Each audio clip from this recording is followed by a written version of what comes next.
morning, and welcome to episode 123 of Duval Rundown. It's easy as ABC. Today I'll be joined by Hacker, who usually appears on the Friday episodes of the show, but Hayes Carline is out of town this week, and Hacker is actually going out of town later this week to celebrate his son's birthday. So happy early 6th birthday to Forrest. But yeah, Hacker will be joining me today on Tuesday. TBD on who will be joining me on Friday to replace Hacker. But anyway, appreciate you being flexible, Hacker. Welcome back to the show. Yeah, man, absolutely. Happy to be here and appreciate the shout out to Little Hack. Yeah, the big six tomorrow. So we're excited about it. Yeah, Little Hack is definitely a part of the family. But today we will, of course, be talking about the Jacksonville Jaguars and continue to break down not just their 2025 NFL draft class, but all the additions that they've made in the 2025 offseason. And now we can finally look ahead to the 2025 season. And so I thought a good way to do that would be talking about players who have the most at stake in this specific upcoming season, whether it's like they have a lot to prove or they're on like a contract year. And so they're going to be making either a lot or a little bit of money after this season, or so we can take this in a few different directions. But again, generally the prompt is Jaguars players and or coaches and or front office execs, whoever related to the Jacksonville Jaguars with the most at stake in the 2025 NFL season. So Hacker, why don't you start us off? Who do you think has the most to prove or has the most at stake in 2025? Well, there are a couple that just absolutely jump right to mind. Number one is Devin Lloyd, for obvious reasons. Devin Lloyd just did not get his fifth-year option picked up, so it is a contract year for Devin Lloyd, a former first-round pick. Has done some good things here, has done some not-so-good things here. I'm curious how he's going to be used in Anthony Campanile's scheme. Again, we talk about Campanile, what he did with Quay Walker last year in Green Bay. Can he have a similar effect with Devin Lloyd? So to me, Devin Lloyd might be the main guy on defense with the most to prove. And then on offense, Gus, I think it's probably Travis Etienne, right? I mean, I think there's a legitimate question about Etienne's future here.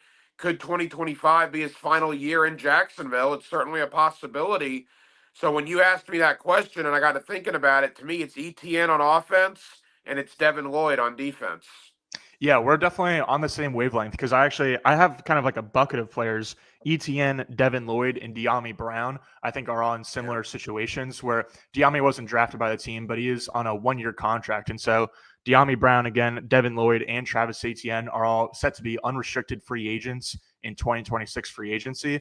And I think for all three of those players, it kind of seems like, as I was saying on yesterday's show, like they have one foot out the door already, it seems, because with Lloyd, the Jaguars did not pick up his fifth-year option. I can't imagine there's a lot of previous examples out there of a team not picking up a player's fifth-year option, but then him still staying on the team long-term. And so I think it's a fair assumption that Devin Lloyd will probably be playing his last season in Jacksonville. And then for Travis Etienne, his fifth-year option was picked up. He'll be playing on his fifth-year option this year in 2025, but he is set to be an unrestricted free agent again in 2026. And with the Jaguars, again, like kind of seeing what they're saying with their actions, they did draft Tootin in the 4th round of the draft. They also added Quint Allen in the 7th round. And so it seems like they're kind of gearing up for a new running back room. Tank Bigsby is also there too, obviously. But yeah, Etienne and Lloyd especially seem like they're kind of like going to offer their services to the Jaguars for one more year. And then certainly it's going to be an important year for them in terms of like how much money they can earn on the open market in 2026. But right now I kind of figure that the team that signs them in 2026 won't be the Jaguars. And then same for Dyami Brown. Again, he was signed in free agency to just a one-year deal. And when you hear James Gladstone talk about him, I think that Dyami Brown is going to be seeing the field a lot, even with the addition of Travis Hunter in the draft. So Gladstone was talking him up in a good way, but it was also kind of understandable in that like this is just a one-year deal and that he's going to be testing the market again next offseason. And so for all three of those guys, like they certainly need and are going to want some big years and have a lot of production. But it seems more likely than not that even if whether they have great production or not great production, whether the Jaguars would have to sign them to like mammoth contracts or maybe even cheaper kind of cost efficient contracts, it does seem like those guys are kind of on the way out. But either way, they're most certainly playing for money. Jay Worley said in the comments, "How about Gabe Davis? What do you think, Hackers? Gabe Davis like high on your list in terms of Jaguars with the most at stake in 2025, or do you think that he's going to be kind of like also has one foot out the door and might be end up getting cut in 2026?" Yeah, my thought is he might have some. I mean, look, Gabe Davis has certainly got a lot at stake, but I don't think it really matters what he does in 2025 because I don't think he's going to be in Jacksonville in 2026. Right. So, I mean, for the life of me, I can't see a scenario where the Jaguars re sign him. So I think he has a lot at stake for his career moving forward, but I don't think he has a career moving forward here in Jacksonville, if that makes sense. De'Ami Brown, back to your point, yeah, they paid him $10 million, right? I mean, it was like a 1 year, $10 million deal. So they're paying him a lot of money to come in and contribute in his 1 year here. It's kind of like a prove it deal for De'Ami Brown. So yeah, I think both of those guys, Davis and Brown, have a lot at stake. I don't know if either one is here past 2025. I would think Brown might have a better chance to be here than Davis. But the thing with Gabe Davis is he healthy? I mean, the last time we saw Gabe Davis, he had like a cane, right? At Liam Cohen's introductory press conference. So I don't know what the situation is with him. That was a pretty nasty knee injury last year. We'll see what happens. But yeah, I like the Gabe Davis thought. But again, I don't think it really matters what he does here. He's probably going to be moved after the 2025 season. Now, we certainly can't get too far in this conversation without mentioning Trevor Lawrence, but actually, Social Aki on YouTube summed up my thoughts on Lawrence really well. He said on YouTube, "Trevor's number one, even though the stakes aren't high per season. We know he'll be here, but his performance is going to dictate how successful the Jags will be in 2025. And so, like, Lawrence was definitely on my short list, but he also wasn't like the number one guy on my list because of what this guy is saying, where like we know that Lawrence is going to be on the team, not just in 2026 or in 2027, but like even beyond that because of the contract extension that he signed. And so like, I think that like generally speaking, Lawrence certainly has a lot to prove and there's a lot on his plate and he's got a lot at stake, generally speaking, as the franchise quarterback of the Jaguars. But for 2025 specifically, like if he has another kind of underwhelming season, similar to the last year or two, then like I don't think anyone should or will be like, all right, let's move on from this guy. Let's trade him for picks and like just like restart the quarterback position. I think that we're extremely far away from that happening with Trevor Lawrence. And so even if he does have an underwhelming season, he will still be a Jaguar. He still will be under contract. But as Social said on YouTube, like certainly his performance will dictate how successful the Jaguars will be this season and how far they'll be able to make it into and through the playoffs. It's a comeback year for Trevor Lawrence. I mean, obviously, the last time we saw him was the dirty hit with Aziz Al-Shire. Obviously, it was a disappointing 2024 campaign coming off that contract. So, yeah, I'm sure Trevor does have a lot to prove, not only to himself, but to the organization moving forward. So I like that thought. But again, regardless of how he performs, he's going to be in Jacksonville, as you said, moving forward. I'll give you another guy, is probably Joshua Hines Allen, right? Same thing. Hines Allen got the contract, did not have a great 2024 by, I think anybody's interpretation. We saw what he did in 2023. Obviously fell back to the pack last year. I think Hines Allen is another guy like Trevor that has a lot to prove coming up this season.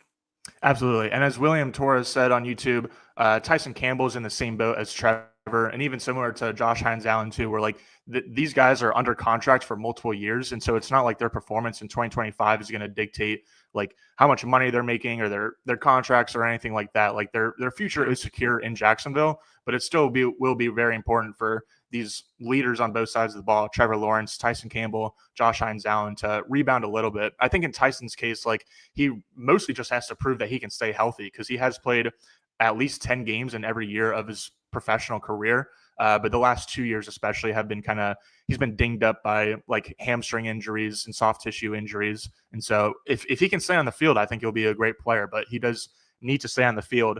The number one player on my list, actually, Hacker, was Trayvon Walker, because he is entering not necessarily like a contract year because he's got the 5th-year option in 2026. So he's under contract in Jacksonville for the next 2 seasons. But the Jags have said that they've already been talking about contract extensions for Trayvon Walker, and I think that there is a decent chance that Walker does get extended before the 2025 season. But if that doesn't happen, then he'll be playing for a contract extension in 2025 and will be trying to land that extension before he plays again in 2026. And so I think this is a huge year for Trayvon Walker. He does have double-digit sacks over the past 2 seasons, and so I don't think he necessarily has to prove himself because he's certainly a great starting caliber, like high-end number 2, maybe even low-end number 1 type of defensive end. And certainly a great tandem alongside Josh Hines-Allen. But in terms of just what's at stake, Trayvon Walker certainly has a lot at stake until he does end up signing that contract extension. Yeah, no, I like that. I like the Trayvon Walker thought. I mean, when you get picked number 1 in the draft, you're going to have to prove yourself basically every year. And the Trayvon Walker stuff is weird, Gus. You and I have talked about this. For whatever reason, nationally, there's a negative narrative about Trayvon Walker. And I get it. His name's not Aiden Hutchinson. But for people that call him a bust or call him this, that, or the other, those are just people that are lazy and misinformed. Trayvon Walker has been a good football player here in Jacksonville for the last 2 years. In fact, I would argue he's been pretty good, if not, top 15, top 20 defensive end in the league the last 2 years. I mean, 2 back-to-back double-digit sack seasons. I really like Trayvon Walker, yet nationally he gets hammered because of Aiden Hutchinson, whatever. But yeah, when you're in that situation, you constantly have to prove yourself. He is going for a bigger contract, an extension, as you said. There's some pressure on him. I'll give you a couple of other veterans that you might not think of. Walker Little and Ezra Cleveland. I mean, we've sat here for the last week and a half, 2 weeks, talking about, is Fred Johnson going to beat out Walker Little?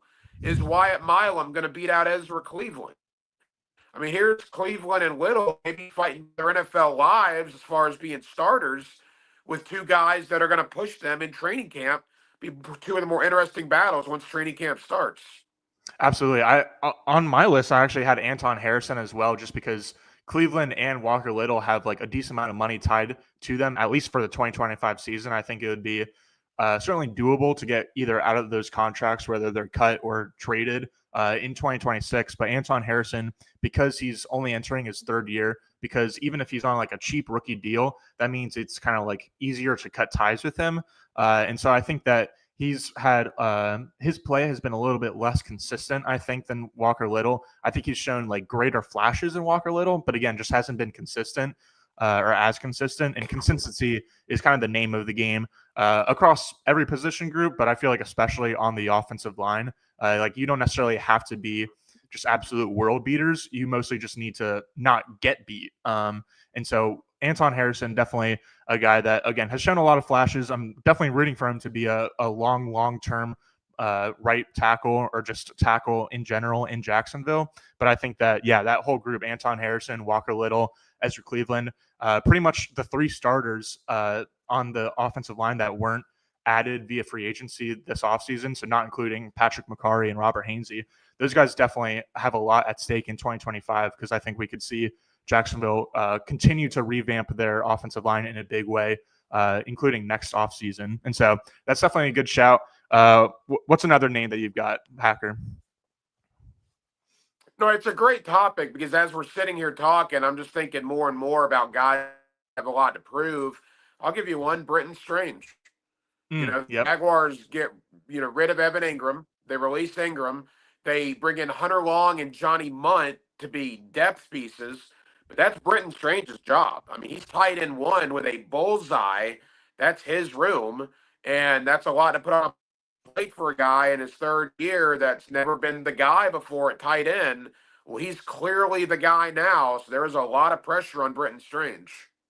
Absolutely. I think Tank Bigsby is in like a little bit of a similar bucket where like their roles aren't, I don't think really in danger, especially Brenton Strange as like the de facto, like kind of undoubted tight end one, at least in 2025. But if either or both of them have kind of like underwhelming seasons in 2025, then I wouldn't be surprised if the Jaguars look to add to those rooms in 2026, and maybe not necessarily as like full on replacements for Strange and Tank Bigsby.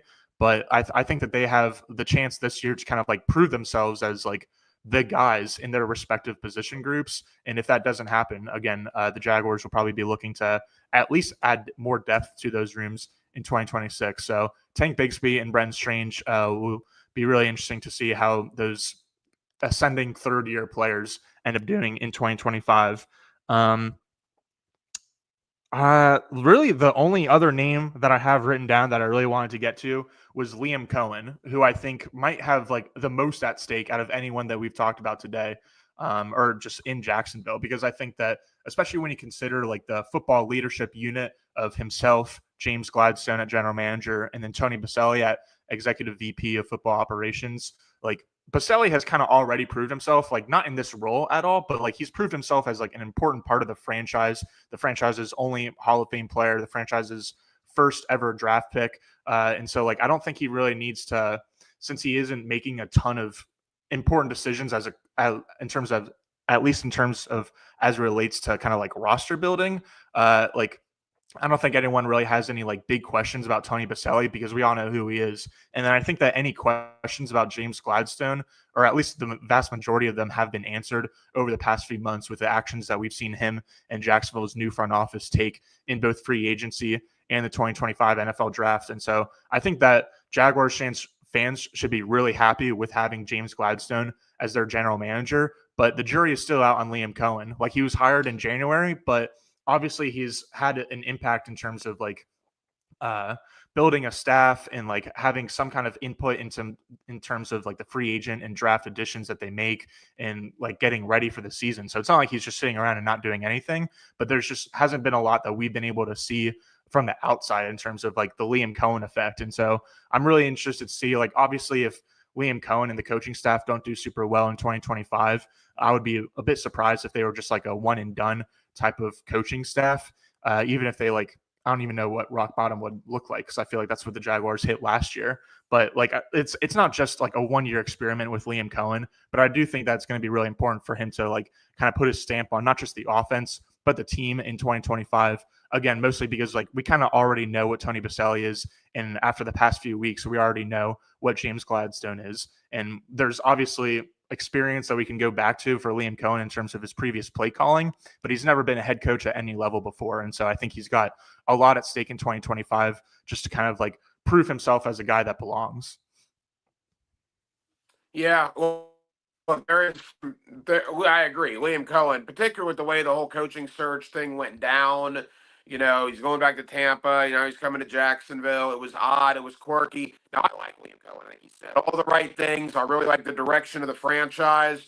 But I agree. Now it's going to be time to back it up on the grass, as they say. So I think Liam Cohen, there is pressure on him. I'll give you one last one before we wrap up here, and I don't think we've mentioned him yet. Even though it's year one, with what they gave up, there's pressure on Travis Hunter. I mean, look, Yeah. you know, you look at what they gave up in the draft, and you look at the first round pick next year, and all the talk about playing both sides of the football. I don't want to put too much on the rookie's plate, but let's not kid ourselves, Gus. There is going to be pressure on him in year number one.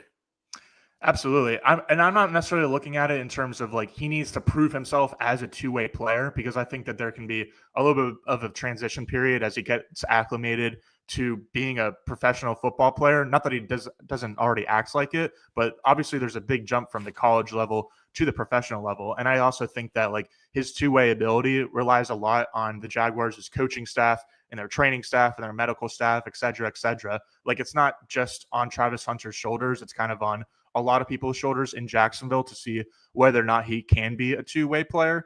But like there's certainly pressure on him to at least make an impact immediately, because the Jaguars, as you said, made that aggressive move to trade up for him. So like I think that like even if he only stars on one side of the ball, as long as he's starring on a side of the ball, then that would be huge for the Jaguars in 2025, and that would be him kind of proving himself. And hopefully he is able to star on both sides of the ball, but as long as he makes an impact on at least one side of the ball, I think that would suit him or suit the Jaguars very well, especially in 2025. And so, yeah, I don't really have any other names written down, and so that'll do it for this episode of Duval Rundown. Last Friday, so episode 121, Hacker and I broke down all the interviews that he has done with former coaches of Jacksonville's new 2025 draft class. And so one of the only guys that Hacker didn't get last week an interview about was 7th round rookie Jonah Monheim out of USC. But Hacker is supposed to talk to Lincoln Riley later today and have his interview on his show tonight, Hacker After Dark, which you can catch every weekday evening from 8 to 10 p.m. But especially make sure to check out tonight's as Lincoln Riley talks about new Jaguars center Jonah Monheim. And so, Hacker, unless you got anything else, like I said, that'll do it for today. No, I appreciate it, man. I'll talk to you a week from Friday. And remember, I'm on the Francie show today with Frank from 4 to 6. And then, like you said, Hacker After Dark from 8 to 10. Scheduled to talk to Lincoln Riley here in a couple hours. And we'll play a conversation tonight on Hacker After Dark. Well, I'm certainly looking forward to it. But thank you to all of our watchers and listeners and commenters. Hacker, thank you again to you. I will be back tomorrow at 9:04 a.m. Eastern. Guest TBD. I think it'll be a good one though. I've mostly been getting like national people on Wednesdays, but I think this would be a good time to get some non-1010XL local Jaguars beat reporters onto the show to just talk about their feelings, looking back at the offseason that was so far, and then looking forward again to the 2025 NFL season. So thanks again, everyone. See you guys tomorrow morning, 9:04 a.m. Peace.